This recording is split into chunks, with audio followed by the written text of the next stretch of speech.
जीवन RC YouTube channel रे सनाम को मानव सलाह आतांग दारामेद पे कना इंगे बौधन मुर्मू तेहें नोआ बाबत वीडियो बनावदा जे अबू ओका दो अलिंग आबेन बन रोड़ा नोआ अलिंग आबेन दो सेदाय खय गिबुन रोड़ अगुइदा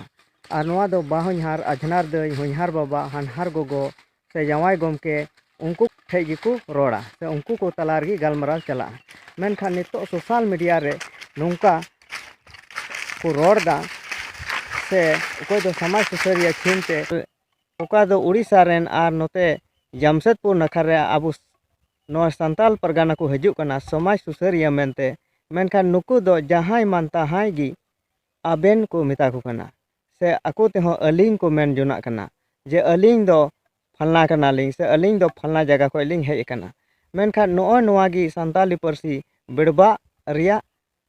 सावते ओका अब सगै सम्पर्क मेना ओना सगै सम्पर्क को काड़गोयेद ताबोना मेनखान नुकु दो आको गी बाको सुसर कना आर मेनखान नोंडे समाज सुसरिया छिन तिको हजूक कना मेनखान नोंडे ना सगै सम्पर्क सानाम को काड़गो लुसु पुंडुयेदा अदो नोय नोंका गी आर आबो हो संताल परगाना रेन होड़ हो उनकुआ कथा को आंजमदा आर उनको लिका को रोड़दा अलिंग आबेन जहां मान तहाय मेनखान नोआ जहां मान तहाय थे दो नोआ अलिंग आबेन रोड़ दो बांग गानोआ एकेन बाहोनहार से अजनार दई हानहार गोगो होनहार बाबा से जावाई गमके उनको ठेगी अलिंग से आबेन मेन कते मान सम्मान लगित को मेनदा मेनखान उनको दो बांग उनको दो जहां मान तहान